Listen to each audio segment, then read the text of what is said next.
Agora sim, Eric, tudo bem?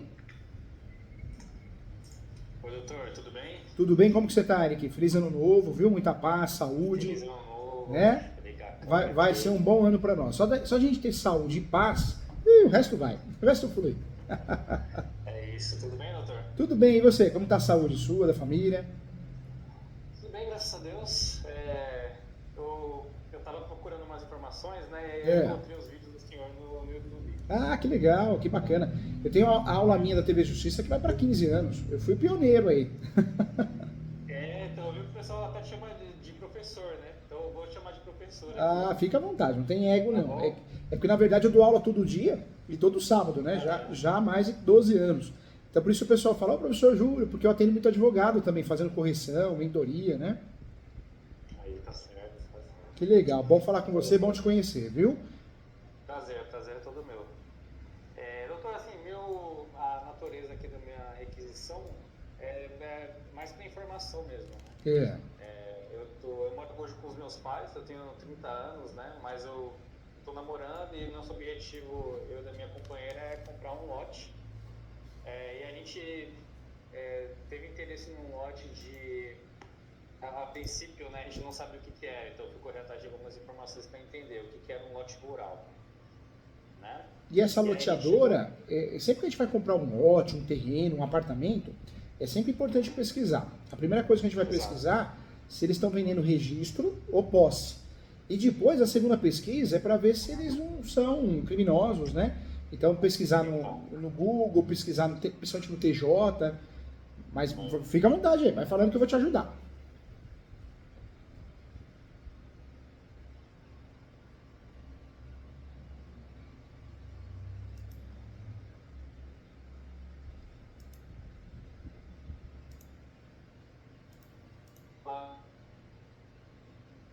Né, desse Opa. condomínio, que no caso estava em situação irregular, já tinha a obra embargada, foi no município de Jacareí. Ah, tá.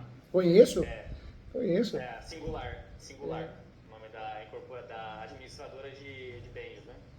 É assim que ele se declara.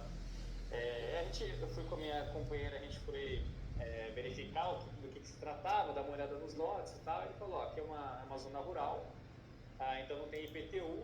Aí eu já me acendeu um sinal de alerta, né? Pô, não tem É. IPTU? Como assim? Ele, não, é um outro tipo de imposto e tal. Eu falei: tá bom. E aí, em nenhum momento eles falam assim a palavra irregular, clandestino, porque afasta, né? Afasta o Afasta, pessoal. afasta. Então Queima a eles venda, falam né? que Queima a venda. Né? exato. Eles são Aí eles falam terríveis, que é né? não regularizado. Eu Não falo que o golpista ele regularizado. tem lábia, né? Ele tem lábia. Muito boa, inclusive. Mas eu sou filho de vendedor, Ah, então então você não é bobo, não.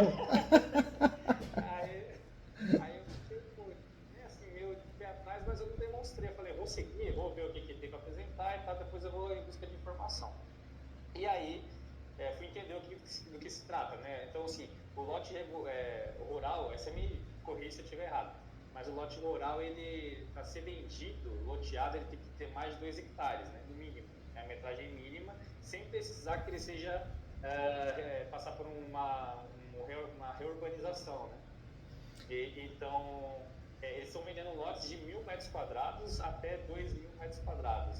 E não tem nenhum tipo de regularização.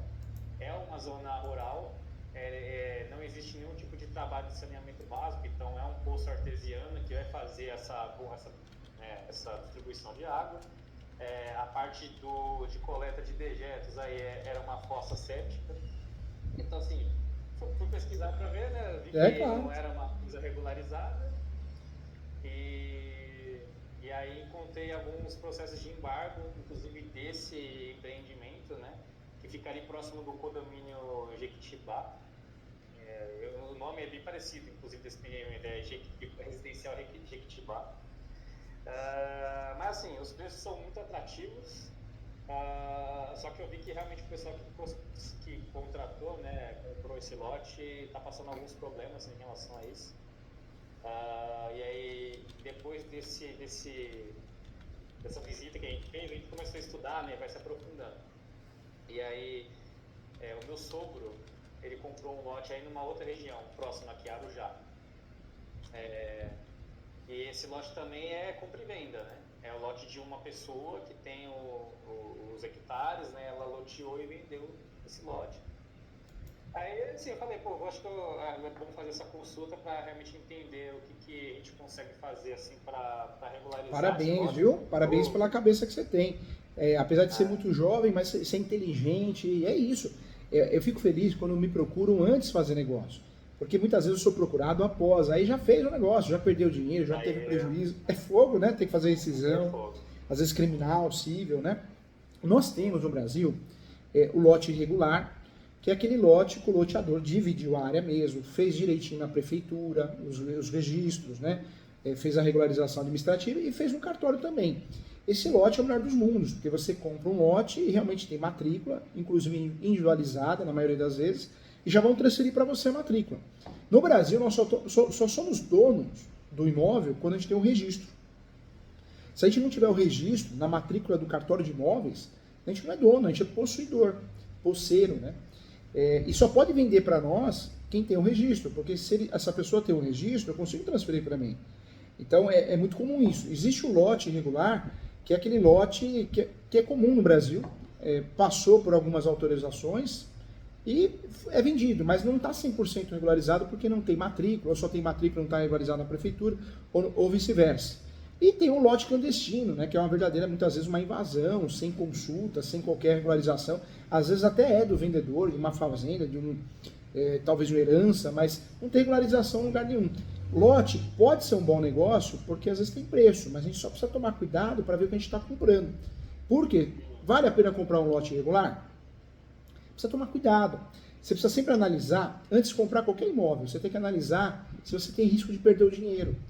Então, quando você vai comprar um lote, você tem que ver quem é o loteador, se tem muitas reclamações no site do TJ, ver também se não é grileiro profissional, né, que tem aquele que invade a área e vende. Então, você tem que analisar isso para você diminuir o risco. Se você quer comprar um imóvel irregular porque o preço está muito bom, você pode até arriscar. No Brasil, as pessoas fazem isso. Inclusive, quem mexe com posse ganha muito dinheiro. Só que você tem que tentar diminuir os riscos, né? Tem que ter aquele risco presumido. Então você vai verificar quem está te vendendo, quanto tempo de posse tem essa pessoa, se tem ações possessórias ou não. Como que a gente verifica isso? São algumas certidões. Certidão de propriedade atualizada, certidão do distribuidor civil, no nome de quem está vendendo, do proprietário, para ver se tem ações de cancelamento, rescisão de contrato. Essas ações são importantes. Então, em regra, duas, né? Certidão de propriedade atualizada, que pode ser transcrição. Transcrição é que nem o CPF. Hoje a gente chama de CPF, no passado era SIC, lembra disso? Não. No passado era SIC, né? Até, tem gente até hoje, né? Você pega um parente, um avô, uma avó, tem um SIC lá. O SIC é o CPF, só mudou de nome. E a matrícula mudou de nome. Na verdade, a transcrição mudou de nome. Era a transcrição, como as informações na transcrição no cartório de imóveis eram precárias, virou matrícula, porque o sistema é digitalizado, então tem mais segurança, tem mais informações, RG, CPF, e no passado não, né? Não tinha tantas pessoas assim, então era mais simples a coisa. Então houve essa mudança. Então, o que você precisa saber hoje? Professor, eu estou gostando do preço, o preço está bom. Então o ideal é fazer o quê? Um due diligence. Quem pode fazer o due diligence? Alguém da sua confiança ou você mesmo, porque é muito simples, eu te explico, você faz passo a passo. Solicita uma certidão de propriedade atualizada. Onde eu solicito essa certidão? No cartório de imóveis. O imóvel que está sendo vendido, o loteamento, faz parte de uma matrícula. Ou uma área maior, ou uma área menor. Né? Às vezes é uma área maior, uma matrícula da área toda. Então você tem que verificar isso para ver quem está vendendo, se realmente pode vender. Isso é muito importante.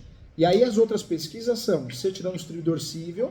Você entra no site do TJ. No site do TJ tem lá certidões. Aí você vai, certidão do distribuidor civil, até 10 anos. E você pesquisa para ver quem está te vendendo. Quem é o eventual proprietário, quem é eventual construtor, incorporadora, para você ver se tem ações judiciais. Se tiver várias ações, tem algo errado. Você foge. Daria para solicitar certidão do distribuidor civil no site do TJ, de São Paulo, no caso, né? Cada estado, quando a gente vai comprar um imóvel. E no mesmo site do TJ, do estado, dá para a gente solicitar certidão do distribuidor criminal. Para a gente saber se a gente está lidando com um criminoso, se é um estelionato, se tem ações criminais, também dá para fazer isso. Então são duas certidões na esfera estadual que dá para solicitar. Certidão do distribuidor civil e certidão do distribuidor criminal. A gente faz isso na Justiça Estadual e na Justiça Federal. Isso te dá mais segurança para você fazer a transação imobiliária. E quando você vai comprar um imóvel irregular, qual que é o grande segredo desses investidores? É comprar do jeito certo. Compra e venda, eu só uso quando é pagamento à vista e eu estou comprando um imóvel registrado. E aí eu tenho que fazer escritura pública. O artigo 108 do Código Civil me obriga a fazer escritura pública. Eu sou obrigado a fazer escritura pública para depois fazer o registro no cartório de imóveis. Escritura pública quem faz é o tabelião de notas. E ele vai confirmar se eu recolhi o tributo de transmissão. O artigo 108 do Código Civil obriga. Quando eu estou comprando um imóvel irregular, eu não faço compra e venda, porque eu não preciso de escritura pública. Eu vou fazer o contrato de gaveta. Normalmente, pode até ser público, mas o nome muda, é cessão de direitos possessórios e afins. Por quê? Não que seja errado comprar imóvel irregular, mas você tomando cuidado com essas dicas que eu estou te dando, você tem uma segurança maior. Você comprando imóvel irregular, o que você pode fazer no futuro para regularizar esse imóvel? Você pode fazer uma ação de uso capião. Uma ação de uso capião para poder transformar essa posse em propriedade, ou seja, esse imóvel vai para o seu nome. Você fez um uso capião justamente para isso, para o imóvel e para o seu nome. Então esse é o objetivo. No Brasil tem 36 espécies de uso capião. Você pega uma delas ali que você pode usar, que tem classifica dentro do seu problema e vai embora. Então dá para regularizar. Então, agora outra dica que eu te dou, se você vai comprar um imóvel e o valor de mercado é irregular e está muito próximo ao valor de mercado, então vamos comprar um imóvel regularizado. Porque se está perto do valor de mercado, compensa comprar posse quando eu faço uma pesquisa muito bem feita, que é o due diligence que eu te falei, e compensa quando tem muito preço, porque aí eu estou assumindo o risco. Pode dar errado? Pode, mas pelo menos eu estou assumindo o risco com um valor bem menor, entendeu? Tá bom. Assim, eles passaram para mim, assim, nessa mesma empresa, alguns documentos, né? Eu tenho aqui a cópia da escritura, mas na verdade é a escritura da compra que eles fizeram do primeiro dono, né? Então era uma família, provavelmente deve ser herança, e aí eles venderam para essa administradora, né? Então tem a escritura deles, né? Então eles são donos de todos aqueles hectares, são 37 hectares.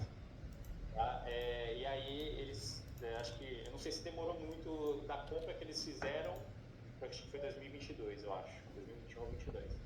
E aí eles já colocaram em loteamento, né? Eu não sei se isso tem alguma mudança na hora de você entrar com o uso capião, por exemplo, né? Quanto tempo você teria que ter de posse, por exemplo, para você conseguir entrar nesse caso? Porque é a propriedade de outra pessoa, né? Você vai entrar com o uso capião de uma parte daquele lote, né? Você vê como você é inteligente. Parabéns, viu? Você já pegou no ar. Eles estão vendendo posse, eles não estão vendendo propriedade, né? Então, se tiver preço muito bom e segurança, ou pelo menos o risco, diminuir muito o risco, pode ser que seja até um bom negócio. Hoje, para fazer uso capião, o que você tem que ter? Você tem que ter em mente que você pode ter posse sua, mas você pode usar a tese da soma da posse. Então, você compra com o contrato correto, que chama a cessão de direitos possessórios e afins, e aí o que você vai fazer? Você vai fazer um uso capião com a sua posse, mas também pedindo a soma de quem te vendeu. Só que no Brasil, você só pode somar a posse o antecessor. Então, essa empresa loteadora, se eles compraram o imóvel de alguém e tem muito pouco tempo de posse, já não dá para você aproveitar isso, entendeu? Entendi. Somaria, então, né? Somaria. É possível no Brasil... Soma, então, esse 2022, 2023, aí agora e somaria o restante que eu ficaria com essa... Somaria. O lado bom, que o uso capião, ele pode ser feito independente do tamanho do lote, né? Você pode fazer o uso capião independente do tamanho do lote. Se ele for inferior ao módulo rural ou superior, mesmo assim você ganha o uso capião também, né? Dá para fazer isso sim. Agora, o que é importante, se o negócio for bom para você, você acha que tem preço, tudo, faz o contrato correto, né? Tem o nome correto do contrato, a exceção de direitos possessórios e afins.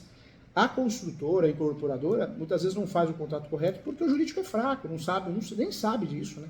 Eles sabem vender, mas não sabem nem o que está fazendo.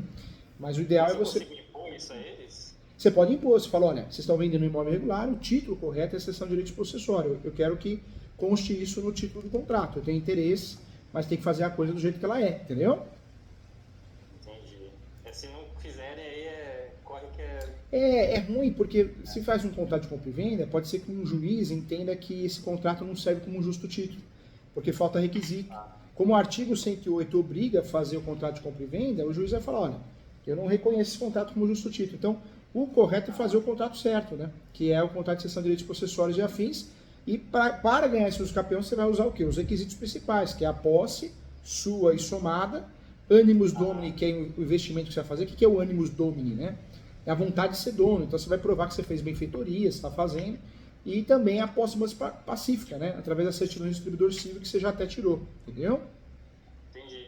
Eu posso compartilhar a tela aqui rapidinho? Você deve, fica à vontade. É só clicar no computadorzinho com sinalzinho demais, hein? Vou apresentar aqui. Deixa eu ver, compartilhar a tela. Ok. Deixa eu ver qual que eu consigo aqui. Você vê, a Faculdade de Direito, você aprende 3 espécies de uso capião. Tem mais de 36. Infelizmente, você também é estudioso, inteligente. A faculdade é importante, né? Senão você não consegue atingir a profissão que você quer. Mas cada dia mais fraca as faculdades, né? Tudo virou comércio, né? Tudo virou empresa, né? Tudo virou empresa. É lucro. Dá lucro ou não dá? Senão não interessa, né? É assustador, né? Que o ser humano virou, né? Bom, professor, aqui instrumento particular de venda e compra de lote, condomínio rural de Jequitigarda. Aí ele faz um quadro de resumo aqui, né? Inclusive, mais à frente, num dos pontos aqui, ele fala sobre a parte do condomínio e de regularização disso, né? Que vai ser feita por conta dos moradores, né? Os moradores que vão ter que fazer isso. Então, ele já meio que se abstém aqui nesse contrato de futuras regularizações, inclusive. Esse daqui é o que você fala que é para correr, né? O de compra e venda. Esse é o contrato de gaveta que o pessoal fala. Porque hoje o corretor, a corretora mal preparado, e o advogado está cheio, né? Eu diria que 90% não tem condições nenhuma de advogar. O que ele faz? Ele compra e venda. Comprando imóvel, compra e venda. E não é.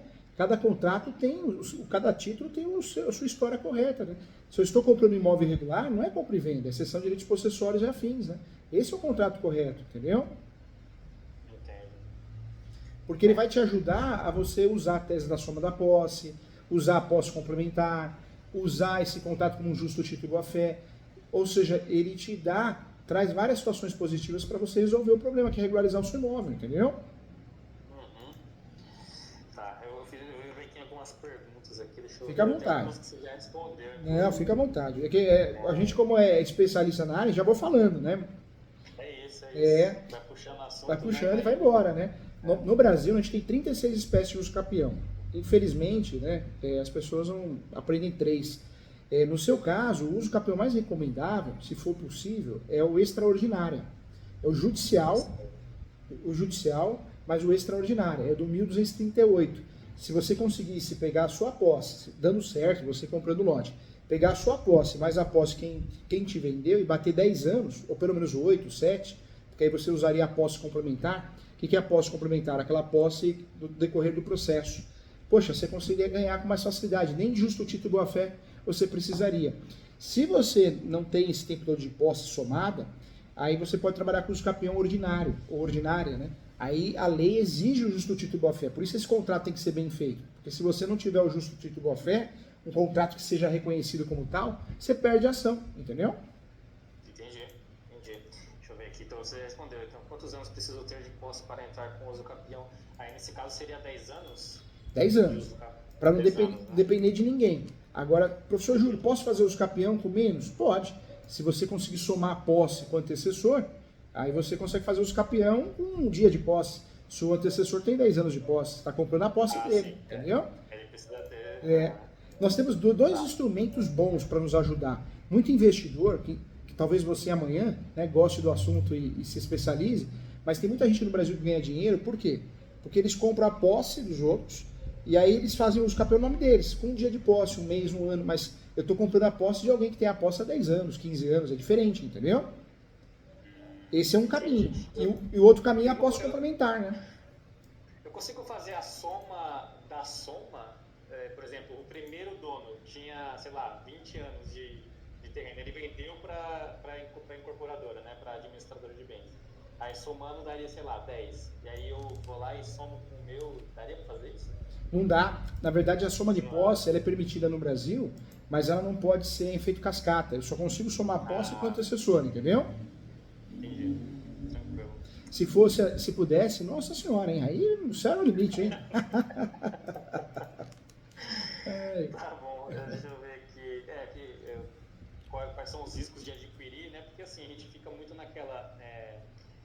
um valor muito bom, numa área muito boa, né? Uma área muito boa e realmente aquele valor, se realmente fosse regularizado, seria muito mais caro, né? Seria realmente bem mais caro. E aí a gente fica naquela. Venderam para nós, o Brasil, né? Venderam para nós, só é dono quem registra. Tudo bem, só é dono quem registra. É muito importante você ter um imóvel registrado, né? Porque você tem mais segurança, você não corre tantos riscos, né? Você pode até perder o imóvel também, se for desapropriado, você pode. O pessoal não conta isso, mas é uma verdade. Mas comprar um imóvel irregular, se você comprar fazendo due diligência, com o contrato correto, poxa, você também, na verdade, você tem a opção aí de ganhar dinheiro, né? Ou pagar um valor bem menor, né? É mais idade, né? Tá.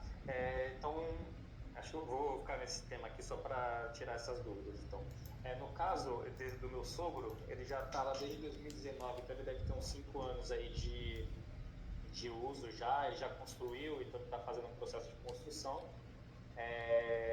Provavelmente o dono anterior tem muito mais do que 10 anos. Tem mais que 10 anos. Muito provavelmente, tem mais que 10 anos. Então a gente conseguiria fazer essa somatória, né? Conseguiria.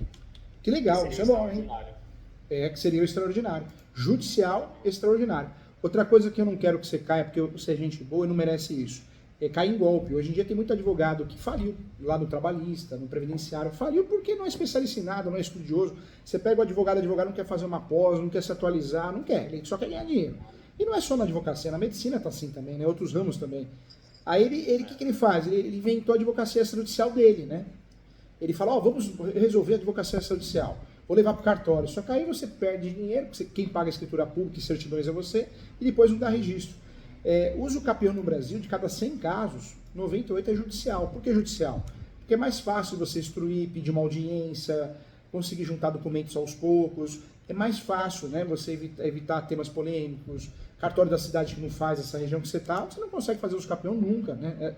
É extrajudicial. O cartório é conservador. Então tem muito profissional ruim, a verdade é essa, né? E aí, nesse caso, por exemplo, o senhor conseguiria fazer essa petição? Eu não sei se tem que ser um advogado ou se eu mesmo consigo fazer. Infelizmente, você não consegue fazer sem advogado. Tem o juizado especial civil, mas o juizado a lei não proíbe você fazer uso capião no juizado, mas o valor normalmente ultrapassa os 40 salários mínimos, né? Ou 20 salários mínimos, porque até 40, você precisa de 20 a 40 você precisa de advogado também. 30% do valor do imóvel? Não, isso é mentira, isso é boato bobo, né? Na verdade, o advogado que atua em uso capião, no direito imobiliário, vai cobrar um valor fechado, um valor mínimo. E aí ele vai ter que entregar o imóvel registrado no seu nome. Essa é a ideia, né? Precisa de advogado exclusivamente, obrigatoriamente, tanto no uso capião judicial como extrajudicial, e é uma ação de verdade. No seu caso é uma ação mesmo, simples, mas uma ação de verdade. É uma ação que não é litigiosa, você não está comprando briga com ninguém. Na verdade, você está pedindo a homologação do seu direito, entendeu? Entendi, tá. Hoje, o uso capião aqui no escritório, um exemplo. Você vai gastar um valor de R$13 mil para fazer o uso capião aqui no escritório. É parcelado. Parcelado no boleto, parcelado no cartão de crédito. Você fala com a Ana Paula, que é minha gerente, eu ajudo. Se precisar parcelar, parcela sim. O custo do uso capião é muito baixo, porque você gasta o quê? Taxa judiciária, que em regra é com base no valor da ação. O valor da ação é o valor venal. Então, normalmente, o valor é baixo. Então, dá para pagar, você pode pedir para pagar o final do processo, você pode pedir justiça gratuita, né? Tem essas vantagens. E outro gasto que você tem é a citação, né? Só que a citação, em regra, é via correio. É via correio a citação. Então, você consegue citar via correio com facilidade, o custo é R$14, muitas vezes R$14, R$15. Então, de fato, você consegue resolver sim o problema. Legal. E isso garante, por exemplo, eu vou ter uma matrícula individualizada, a escritura, quando eu fizer o uso capião, eu vou ter esses documentos todos. A ideia é quando você ganha o uso capião, não existe ação ganha, mas tem tudo para ganhar quando você tem os requisitos. E se também o juiz é conservador, é problemático, julgou mal, copia e cola, tem recurso para isso, né? Segundo grau, terceiro grau. Eu sempre falo que não existe causa ganha porque é um compromisso ético, né? Assim como o médico tem que falar que não existe cirurgia, né? Cirurgia resolvida, que não tem risco, mas tem tudo para ganhar sim. Ganhando a ação, vai uma ordem para o cartório para abrir uma matrícula nova ou registrar a sentença de uso capião. É uma forma originária que você se torna dono na matrícula, proprietário de verdade, né? Legal. Tá. A grande vantagem, você fala, professor Júlio, quais são as vantagens da regularização do imóvel através do uso capião? É o custo. Você gasta muito pouco, né? Hoje, o que você gasta para fazer o uso capião? Honorários que é parcelado, honorários do seu advogado. Você gasta taxa judiciária e citação. Você pode pedir isso gratuita, se for deferida, nem isso você paga. E você gasta a perícia. O juiz sempre vai nomear um perito. E essa perícia pode ser parcelada. Então, de fato, o custo é muito baixo. E outra coisa, o uso capião não é que nem uma outra ação que você faz e corre o risco de perder. É uma ação que, claro que não existe ação ganha, mas a chance é muito grande porque é uma forma originária de adquirir propriedade. Se você tem os requisitos de verdade, você ganha. E você ganhando a ação, o imóvel é seu, né? Com certeza. Depois que a gente faz o uso capião, precisa fazer alguma ação para regularizar isso como zona urbana, algo do tipo? Porque no caso são lotes de zona rural, né? Existe a regularização registral. Existe a regularização registral e a regularização administrativa. Quando você ganha o uso capião, você já resolveu o problema registral. Aí você tem que regularizar a administrativa, que é, né, você entregar, fazer requerimentos, talvez fazer uma planta menor descritivo, precisa ver direitinho como que está na prefeitura, mas dá para regularizar com mais facilidade. Práticas, né, que cada prefeitura pede, né? Normalmente tem isso, né, documentos diferentes, às vezes tem plano de ação para regularizar o imóvel administrativo com mais facilidade, você não tem custo nenhum, então vai de cada prefeitura, né? Não é um custo tão alto, né? Não é não. Prefeitura, a regularização administrativa, em regra, é uma taxinha aqui, outra ali. Em regra, você não gasta muito, não. Bom. E é o meio mais seguro, né? Quando a gente fala de uso capião, quando dá para regularizar de outra forma, dá para usar outros meios, retificação compulsória, retificação diária, mas você tem a possibilidade de fazer uso capião, sem dúvida nenhuma, né? É a melhor possibilidade porque você não fica dependendo de ninguém, decisões, você consegue regularizar. Certo. E se, por exemplo, eu tô no processo lá de uso capião, que eu não sei quanto tempo demora, né? Você pode ser que demore bastante. E aí, sei lá, algum órgão queira fazer a reintegração de posse do lugar.